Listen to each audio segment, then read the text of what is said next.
Buenos días. En este 25 de noviembre, Día Internacional de la Eliminación de la Violencia contra las Mujeres, la Biblioteca Pública Municipal de Paraíso y la Oficina de Equidad de Género de la Municipalidad de Paraíso unen esfuerzos para ofrecer un espacio de reflexión sobre la violencia contra la mujer, la que muchas veces se esconde en la trama de la cotidianidad, presentándose como parte de una práctica normalizada, justificándose y atentando contra nuestros derechos de llevar una vida en paz. Gracias a ustedes por acompañarnos en este espacio de reflexión necesario hoy más que nunca frente a la voz silenciada de tantas mujeres en el mundo víctimas de las distintas formas de violencia. Nos acompañan en este conversatorio Cristel Carballo Ramírez, psicóloga especialista en violencia contra las mujeres, quien trabajó por muchos años en la Delegación de la Mujer del Instituto Nacional de las Mujeres. Actualmente Cristel dirige su propia clínica. Es también activista de los derechos de las personas con discapacidad. Y también está con nosotros Paula Casasola Barquero, trabajadora social encargada de la Oficina de Equidad de Género de la Municipalidad de Paraíso. Paula ha tenido a su cargo por 17 años esta oficina. Buenos días, nos encontramos hoy 25 de noviembre conmemorando el Día Internacional y Nacional por la No Violencia contra las Mujeres. Mi nombre es Paula Casasola. Hola, mi nombre es Cristel Carballo y estoy acá para compartir un poquito con ustedes sobre el tema de la violencia contra las mujeres como parte de la conmemoración del 25 de noviembre y también les voy a compartir por qué dedicamos esa fecha para conmemorar el Día de la No Violencia contra las Mujeres. Damos seguidamente el uso de la palabra a la licenciada Cristel Carballo Ramírez, quien nos expondrá su punto de vista sobre este tema de violencia contra las mujeres. Adelante, Cristel. Muchas gracias, buenos días a todas las personas que nos acompañan y pues también muy agradecida por la invitación, tanto a la Municipalidad como a la Biblioteca de Paraíso. En cuanto al tema de violencia contra las mujeres, creo que tenemos mucho de qué conversar, pero para aterrizar un poquitito es importante que definamos qué es la violencia contra las mujeres. La violencia contra las mujeres se define como cualquier acción u omisión que atente contra la integridad emocional o física de otra persona por su condición de género, en este caso, nosotras las mujeres. Aquí es muy importante que tengamos en claro que la violencia es un fenómeno social y que como es un fenómeno social, la sociedad evoluciona, avanza. Por lo tanto, las conductas de violencia dirigidas hacia nosotras las mujeres han sido normalizadas e invisibilizadas por la sociedad en la que vivimos. ¿Para qué? Para que nos cueste más observarlas. Entonces, aquí es importante que tengamos claridad que la violencia tiene muchos rostros y que uno de esos rostros es la violencia física, sí, pero no es el único rostro. Tanto duele un golpe como una palabra, como una humillación, como los celos, el control, el que, por ejemplo, en contextos de pareja, la persona con la que comparto me limite mi autodeterminación, mi libertad con manipulación, con control, con celos. Eso también es violencia, pero nos han enseñado a verlo como conductas normales. Por lo tanto, yo creo que aquí en este 25 de noviembre es importante que resaltemos esas conductas que las mujeres aprendemos a ver desde lo cotidiano como parte de nuestra vida y que en realidad terminan siendo conductas de violencia que me lastiman, que me laceran y que van socavando mi autoestima, mi integridad. Como yo siempre le digo a mis pacientes, la violencia en cualquiera de sus formas mata. Una, porque nos pongan una pistola en la cabeza, lamentablemente, o un cuchillo en el cuello, o otras porque todos los días vivo esa cotidianidad de malos tratos, de ofensas, de ridiculizaciones, donde me hacen sentir mal. Y eso también va acabando con mi estado emocional y eso es una muerte lenta, ¿verdad? Emocionalmente van acabando conmigo. Las mujeres somos víctimas de múltiples formas de discriminación y de violencia, no solo por el hecho de ser mujeres, sino además, por ejemplo, por ser mujeres indígenas, por ser mujeres afrodescendientes, por ser mujeres rurales o también del GAM, o por ser mujeres con alguna condición de discapacidad. Las mujeres con discapacidad, al igual que cualquier otra mujer, somos víctimas de violencia psicológica, física, sexual o patrimonial, pero por nuestra condición podemos ser víctimas de otro tipo de violencia. ¿Cómo cuáles? Podemos ser víctimas de violencia por sobreprotección, cuando nuestras familias no nos permiten desarrollarnos, no nos permiten aprender habilidades, socializar, estudiar o tener un trabajo. También podemos estar sometidas al cuidado de las personas que viven en nuestras casas que lo requieren, como por ejemplo las personas adultas mayores o enfermas, o también al vernos como personas infantilizadas, a las mujeres con discapacidad, y a su vez pensarnos como mujeres asexuadas, lamentablemente terminamos siendo sujetas de abuso sexual y violación. Gracias, Cristel, por ofrecernos tu abordaje. Seguidamente tendremos las palabras de la licenciada Paula Casasola Barquero. Adelante, Paula. Buenos días. Muchísimas gracias. El 25 de noviembre conmemoramos, ¿verdad?, el Día Internacional por la Eliminación de la Violencia contra las Mujeres, y es una fecha de sensibilización, de reconocimiento de los derechos de las niñas, las adolescentes y de las mujeres de cualquier edad a desarrollarnos libres de violencia. Además, nos permite visibilizar los desafíos que enfrentamos como sociedad para garantizar que estos derechos sean una realidad. Nos convoca también a visibilizar las deudas que tenemos en el abordaje de la violencia contra las mujeres de todas las edades. La violencia contra las mujeres lamentablemente legitima normas y mitos sociales comunes, como el ejercicio de la masculinidad hegemónica, basada en el ejercicio de control, la violencia, la priorización de la reputación familiar y la culpabilización de las víctimas, así también como el apoyo desigual de entre los géneros y la tolerancia a la disciplina violenta y el castigo. Esto lamentablemente es una realidad que vivimos en la sociedad día a día y que causa severas lesiones a la salud mental de las mujeres. También tiene consecuencias a largo plazo de la salud mental de las niñas, las adolescentes y las mujeres.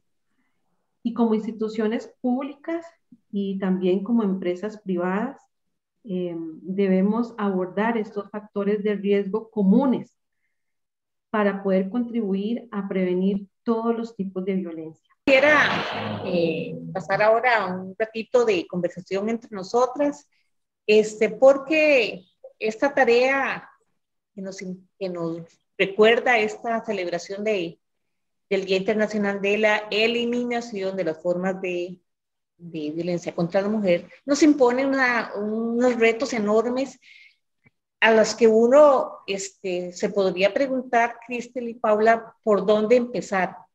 ¿Por dónde empezar? Porque lamentablemente nos enfrentamos a algo que mencionaba Cristel y que quisiera que desarrolláramos un poquito más, Cristel, que es la normalización de esas conductas violentas, el verlas como algo que es parte de la realidad, algo que es una norma precisamente, ¿verdad? Saber que muchas veces nosotros las mujeres aceptamos, no conscientemente, sino que se hace a partir de un reflejo inconsciente que nos ha impuesto la sociedad, actuamos de manera o aceptando esas formas de violencia. Entonces, la gran duda es qué hacer frente a esa normalización, hasta qué punto uno se vuelve crítico y cómo se vuelve crítico, cómo ayudarle a las mujeres a volverse críticas ante esas prácticas normativas que asumimos como verdaderas, como legitimadas, etcétera, ¿verdad? Entonces, Cristel, tal vez si conversamos un poquito de eso, de la normalización, de cómo romper con esos patrones y cómo dejamos de reproducir esas pautas de violencia.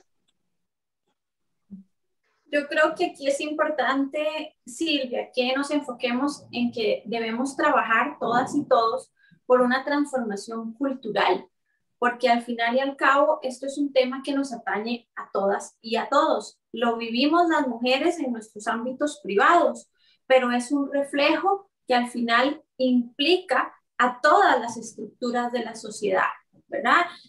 Hay que enfocarse en que hay violencia estructural. La violencia estructural viene desde todas las aristas que componen a nuestra sociedad, es decir, la parte política, la parte cultural, educación, medios de comunicación, familia, por supuesto, credos religiosos, todos esos elementos nos bombardean y nos refuerzan con mensajes. Entonces, al final, ¿qué significa un cambio cultural? Significa que todos los actores que estamos inmersos e inmersas en esta sociedad y en esta cultura tenemos que cambiar, tenemos que transformarnos para empezar por vernos, ¿verdad? Desde este ser, nosotras como mujeres, como seres que no somos menores o más pequeños o distintos a los hombres en temas de derechos, ¿verdad? En el acceso a derechos tenemos que vernos de una manera igualitaria, equitativa, ¿verdad? Y nosotras las mujeres, lamentablemente, nos han construido socialmente para visualizarnos como vulnerables, débiles, sujetas de protección, ¿verdad? Por ejemplo, desde donde yo busco una pareja para que me acompañe y me respete, o busco una pareja para que me cuide y me proteja, ¿verdad? Como si yo no pudiese, por ejemplo, protegerme y cuidarme por mí misma, ¿verdad? A mí me llama poderosamente la atención, por ejemplo, esto desde la normalización, Silvia, cómo las mujeres buscamos quien nos proteja, y muchas veces esa persona que yo creo que me protege es la que más me vulnera, la que en mayor riesgo me coloca, ¿verdad? Y yo creo que aquí hay una frase que no podemos olvidar, y es: el amor no debe doler. Yo no puedo vincularme desde el sufrimiento, desde la normalización del conflicto, que es un poco lo que vos estás diciendo, ¿verdad? Entonces, la sociedad nos invita a normalizar los pleitos, las discusiones, las ofensas. Ay, es que él tiene un mal carácter. Ay, que es que pobrecito, porque él tuvo una infancia muy difícil. Ay, es que es la crisis de los 40, ¿verdad? O la crisis de los 50 porque ya le llegó la andropausia. Siempre andamos buscando justificaciones para las conductas violentas, y aquí es importante recordar que nada justifica la violencia, porque la violencia es una decisión. Esa persona que me lastima sabe conscientemente que me está lastimando. Entonces tengo que reconocer esas conductas, empezar a ver, es que como en mi familia siempre mi papá y mi mamá se gritaron y se llevaron mal, entonces yo aprendí que así son las familias, y ahí es donde se encuentran esas conductas normalizadas. Tengo otro ejemplo, Silvia, los celos, ¿verdad? Entonces allá afuera nos dicen las amigas, ¿verdad? Estamos tomando cafecito y, ay, es que qué lindo, porque mi novio es muy celoso, y la otra, ay, pero es que no, porque si no me celas, porque no me quiere, ¿verdad? Ahí estamos normalizando una conducta violenta, porque los celos y el control son una forma de violencia psicológica. Entonces nosotras también tenemos que empezar a visibilizar esas conductas para reconocernos desde ese lugar y poder hacer estos cambios que van desde nosotras, pero también desde la estructura, como lo comenté al inicio. Paula. Efectivamente, compañeras, lo primordial considero que es establecer diálogos respetuosos intergeneracionales, ¿verdad? Donde niñas, adolescentes, mujeres adultas, adultas mayores, conversemos sobre este tema, y no solamente entre nosotras, ¿verdad? Sino también incluir a la población masculina, que efectivamente también debe involucrarse en estos diálogos desde el respeto, ¿verdad? Diálogos respetuosos. ¿Para qué? Bueno, para facilitar la deconstrucción de normas de género hegemónicas con las que hemos estado socializando y que nos han causado tantas lesiones a la sociedad. Además, me parece que la articulación estratégica de los recursos nos puede brindar esas herramientas en la institucionalidad para fortalecernos como redes de apoyo, en la protección de estos derechos, porque en una islita no va a lograr impactar más si nos unimos entre nosotras. Muy bien,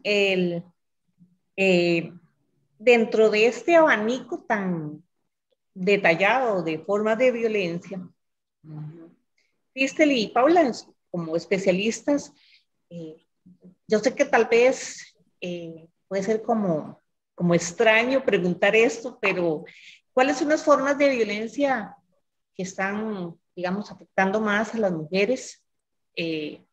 No pensando que las otras formas de violencia las afectan menos, ¿verdad? Pero porque mi gran inquietud en todo esto es cómo empezamos, cómo actuamos para empezar a eliminar estas formas de violencia, cómo nos empoderamos y cómo empoderamos a las mujeres que están alrededor nuestro para poder hacer una ruptura con esa normalización. Entonces, conozcamos los tipos de violencia, cuáles son los más evidentes, ¿verdad? Y contra los que tal vez podríamos empezar a trabajar para poder llegar desde las grandes formas de violencia a las mínimas, porque a veces creo que la violencia cotidiana puede ser más grave que esas grandes formas, donde hay un cierto nivel de conciencia a nivel de la sociedad.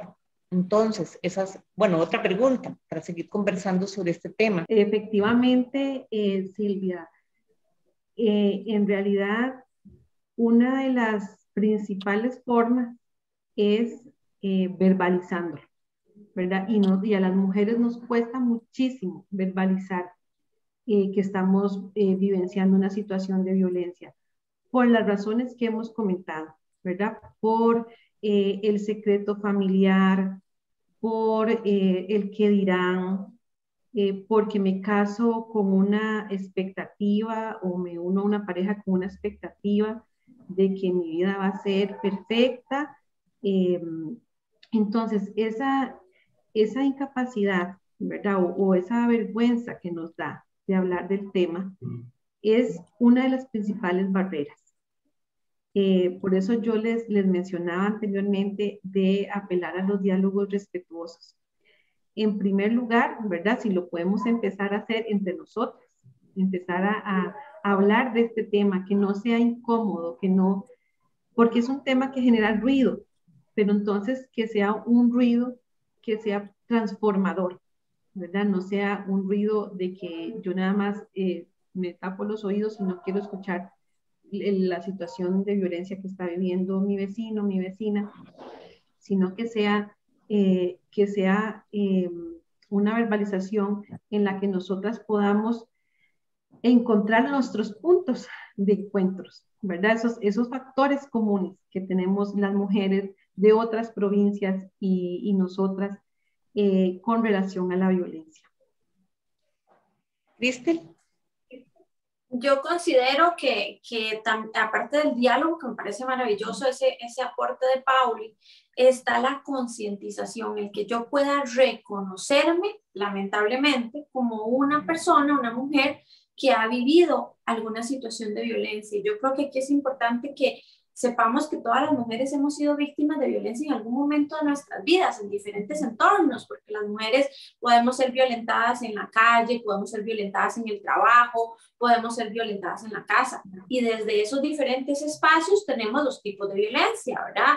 Físico, psicológico, sexual y patrimonial. Y yo creo que respondiendo a la consulta de Silvia, yo creo que no hay un tipo de violencia más fuerte que otro. Yo creo que unos son más visibles que otros, pero al final y al cabo todos me lastiman, todos me hacen socavar mi autoestima, mi integridad emocional y muchas veces física.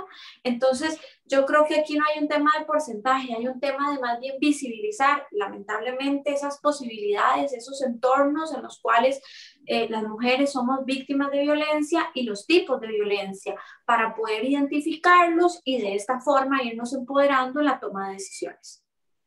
Muy bien, gracias Cristel y gracias Paula. Cristel, teniendo en cuenta tu especialidad en términos de violencia contra las mujeres y discapacidad, me encantaría que pudieras exponernos tu planteamiento al respecto. Ok, antes de entrar ahí, es importante que rápidamente entendamos desde el paradigma de derechos humanos qué significa o cómo se define la discapacidad. La discapacidad es la interacción entre la deficiencia, ¿verdad? Sea una deficiencia física, una deficiencia sensorial o una deficiencia, cognitiva con el entorno. Entonces, ¿qué significa esto? Que la discapacidad en sí misma no es el problema, porque al final y al cabo la deficiencia está ahí, ¿verdad? Es algo que no podemos cambiar, pero se vuelve una situación que hay que trabajar cuando esa deficiencia interactúa con el entorno. Ese entorno es el que se vuelve discapacitante, se vuelve un entorno que coloca barreras para acceder a los derechos.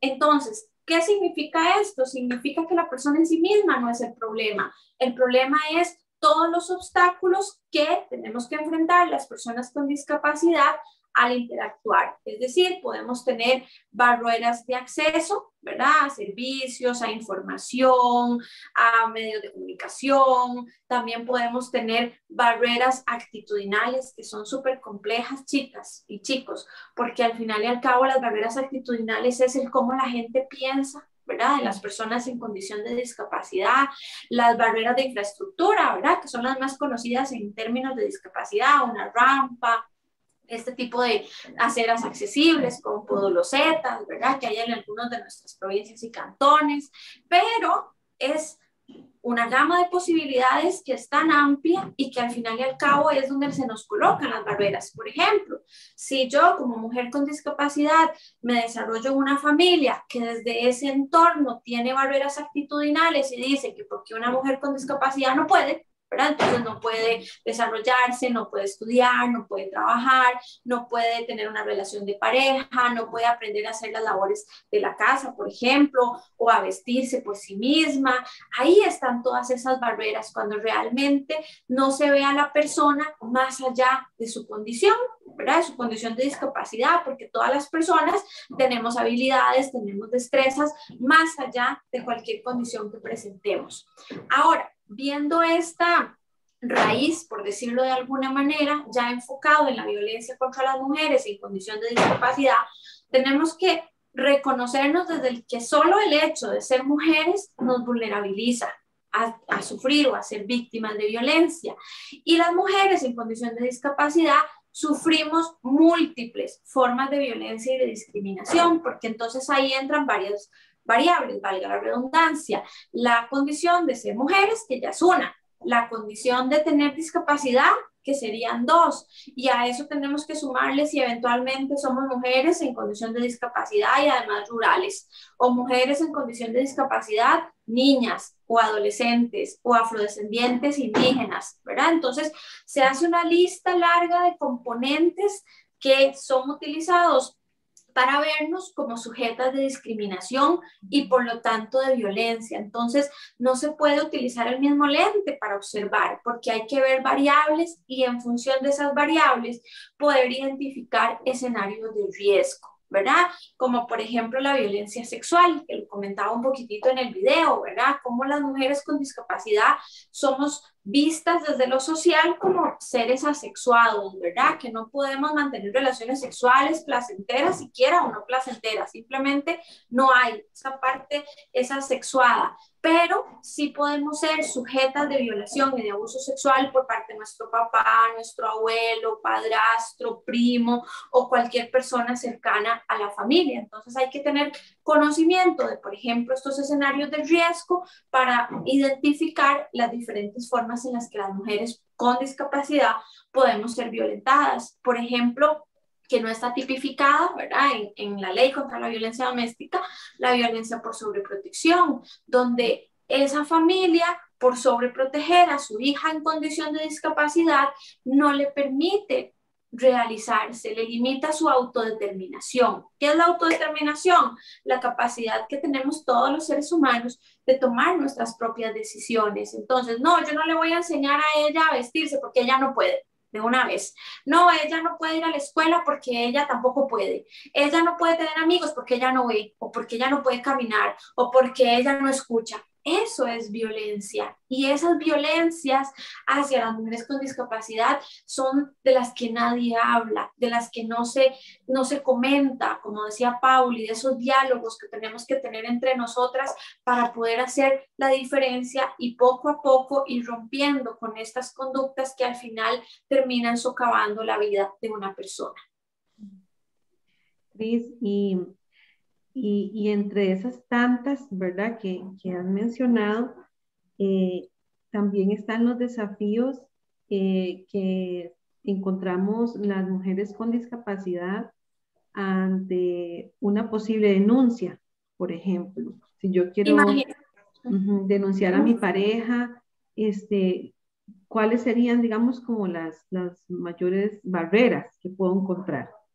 Bueno, imagínate que para ver ese tema tenemos que analizar qué tipo de discapacidad tiene la persona, ¿verdad? Si soy una mujer sorda, entonces quiero llegar al juzgado y tiene que haber un intérprete del ESCO para que yo pueda comunicarme y además me pueda explicar cómo funciona el procedimiento. Eso es muy importante. Y en cuántos juzgados eso no pasa y no debería ser algo cotidiano, ¿verdad? Si soy una mujer con discapacidad física, puedo salir de mi casa y hay una acera accesible que yo pueda transitar con mi silla de ruedas, puedo bajarme del caño por medio de una rampa y además, y si tengo que tomar un autobús, los autobuses de la ruta por donde yo vivo tienen rampas que yo puedo utilizar o simplemente no existen, no sirven o el chofer no se quiso bajar para colaborar, ¿verdad? Si soy una mujer ciega, resulta que tengo que ver también el tema de acceso, ¿verdad? Que no haya un hueco en el que yo me pueda ir recién saliendo de mi casa, pero también que yo voy a llegar a un lugar donde me van a dar un papel que no puedo leer porque no está en un formato accesible, que yo tengo que firmar y que no sé si las personas que están ahí tienen barreras actitudinales donde dicen no le voy a leer nada porque por si no entiende nada, como ya no ve, ¿verdad? Porque además aquí hay barreras actitudinales complicadas, chicas, como mujer ciega les puedo contar que lleguen a una llega a buscar un servicio público y no le hablan a una, sino al acompañante si es que vas acompañada, entonces siéntela ahí, como si usted fuera un objeto, ¿verdad? Y las personas no somos objetos, somos sujetas de derechos, ¿verdad? Yo puedo sentarme, ¿dónde está la cédula de ella? ¿Por qué no me preguntan a mí? ¿Qué quiere comer ella? ¿Verdad? Entonces ahí es como se invisibiliza a la persona en condición de discapacidad, a las mujeres en condición de discapacidad, al punto donde las barreras actitudinales hacen que la gente sin discapacidad muchas veces ni siquiera quiera comunicarse con nosotras, indistintamente de la discapacidad que presentemos. Entonces yo creo, Pauli, que desafíos montones, pero el que hablemos de esto no significa que nos quedemos en casa cruzadas de brazos, ¿no? Igual tenemos que hacerlo, porque dicen por ahí que nada para nosotras sin nosotras. Ese es el lema de las personas en condición de discapacidad. Tenemos que estar ahí, tenemos que levantar nuestras voces para decir, no hay un intérprete del ESCO en el juzgado, para decir, el bus que pasaba por mi casa no tenía la rampa y es un derecho. Cuando yo salí de mi casa, la rampa estaba dañada de la acera. Ese tipo de situaciones tenemos que hacerlas evidentes, ¿verdad? Tenemos que estar ahí como población para demostrar que existimos y que tenemos necesidades como cualquier otra persona y que el acceso a la justicia también está ahí. Imagínense nosotras en una situación de violencia donde necesitamos denunciar o donde necesitamos acompañamiento psicológico, ¿verdad? Tenemos todo el derecho de poder acceder como cualquier otra persona sin discapacidad a ese tipo de servicios. Entonces, desafíos de toda índole, de toda naturaleza, ¿verdad? Desde la parte de infraestructura hasta la parte actitudinal, que son esos cambios culturales a los que me refería al inicio de esta conversación. Paula y Cristel, hemos hablado y Cristel tocó el tema de la transformación cultural. Para empezar, yo pienso, bueno, aunque la lucha contra la eliminación de formas de violencia contra las mujeres viene desde hace mucho rato, yo siento que todavía hay mucho que caminar, pero en este camino que nos queda, la transformación cultural es fundamental esa transformación cultural consciente. Y dentro de esa transformación cultural, Paula y Cristel, ¿cómo involucramos a los hombres? ¿Cómo los hacemos caminar junto a nosotras en esta lucha por lograr vivir en paz? ¿Cristel? O, perdón, Paula. Sí, efectivamente, bueno, hago mías las palabras que utilizaste, involucrarlos, esa es la palabra, ¿verdad? Y me gustó eso mucho que usaste de caminar juntos, ¿verdad? Porque el cambio tiene que ser cultural desde la educación, ¿verdad? Desde no enseñarles a los niños y las niñas a verse como diferentes, ¿verdad? No los hombres por un lado, las mujeres por otro lado, sino vernos como iguales en derechos, ¿verdad? Además, apostarle a la corresponsabilidad de cuidado de las personas menores, de los adultos mayores. Ese tema es un tema grande, ¿verdad? Y nos puede dar de conversación muchísimo rato más, pero apostarle a la corresponsabilidad de cuidado, a la distribución equitativa de las tareas, eh, además de involucrarnos en estos diálogos, hacernos partícipes ambos de las situaciones que vivenciamos, no desde un asunto de poder, sino de igualdad. Cristel. Y yo agregaría a las palabras de Paula también un tema de que los hombres deben reconocerse desde esos privilegios que la sociedad patriarcal les ha colocado, porque tienen que soltarlos, ¿verdad? Como quien dice, es muy cómodo estar en el sillón sentado viendo la televisión o leyendo el periódico mientras mamá cocina, plancha, ve los chicos, resuelve las tareas domésticas, ¿verdad? Entonces implica reconocerse desde esos privilegios que la socialización les ha colocado y que tenemos que soltarlos para tener relaciones más equitativas, donde mientras la mamá está cocinando, él puede estar cuidando a los chicos, o uno puede estar lavando y el otro puede estar haciendo tareas en el piso, lavando, barriendo, ¿verdad? Ese tipo de igualdades que a veces nos cuestan y que implican también de las voluntades de los hombres al apoyar y al mantener ese balance entre lo que hacemos los hombres y lo que hacemos las mujeres. Creo que también es importante reconocer esas tareas domésticas como un trabajo, ¿verdad? Que también cansa y que podemos realizar de manera apoyada, acuerpada entre los dos, ¿verdad? Por eso Paula hablaba de la corresponsabilidad, pero como les decía, yo lo uno a un tema también de soltar privilegios, de identificar esos privilegios y pues vamos a tener que irlos dejando de lado para poder mantener relaciones más equitativas. Yo sí quisiera que el espacio no finalizara sin antes recordar que una vida libre de violencia es un derecho humano y es un derecho que debemos tener todas las mujeres. Y para eso tenemos que seguir trabajando. Que este 25 de noviembre sea un día de reflexión, sensibilización y visibilización de todo el recorrido que nos falta por avanzar. Además, en este 25 de noviembre, si identificas que estás siendo víctima de violencia en cualquiera de sus formas, no te quedes sola y busca ayuda. Gracias, Cristel, gracias, Paula, por este espacio tan hermoso, tan lindo, donde hemos compartido inquietudes, preguntas, hemos compartido con Cristel ese gran conocimiento que tiene de la temática, con Paula, su perspectiva desde un espacio de estar tan cerca sobre esta temática. Gracias. Bueno, efectivamente, para mí ha sido un espacio riquísimo, un honor compartir con ustedes dos este ratito que nos trae muchísimas retos, ¿verdad? Para al futuro y principalmente lo que más me llevo es este espacio de poder conversarlo porque teníamos tanto tiempo de no hablar porque la pandemia nos ha cortado los lugares donde socializábamos, donde conversábamos, los cafés con las amigas, con los grupos, ir a la biblioteca, cosas donde las mujeres, ¿verdad?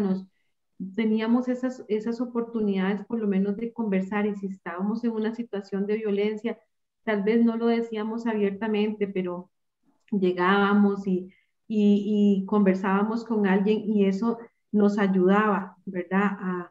A no mantener el estrés en el que estamos viviendo en este momento, esos niveles de ansiedades tan altas con las mujeres, y el montón de problemas en salud mental que lamentablemente se han exacerbado después de la pandemia. Entonces, de verdad, muy agradecida por estas conversaciones, y de verdad que haya muchas más. Muchas gracias.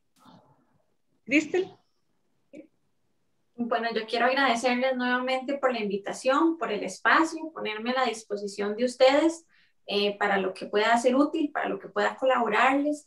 Y creo que este es un acto de sororidad, ¿verdad? Las mujeres necesitamos unirnos, necesitamos dejar de vernos como, ay, la otra está más fea, más flaca, más alta, más gorda, siempre señalándonos, siempre buscándonos diferencias entre nosotras. Y yo creo que tenemos que aprender a unirnos. Al final todas somos mujeres y vivimos situaciones que de una u otra forma, con un rostro distinto, nos une por el hecho de ser mujeres. Y un espacio como este nos recuerda el apoyarnos entre nosotras, el traer a la mesa estos temas de conversación para que empecemos a generar ese cambio que no es nada fácil, pero que con estos espacios vamos contribuyendo con un pequeño granito de arena. Muchas gracias. Muchas gracias. Y a ustedes, muchas gracias por estar con nosotros en este ratito de conversación en conmemoración del Día Internacional de la Eliminación de la Violencia contra las Mujeres.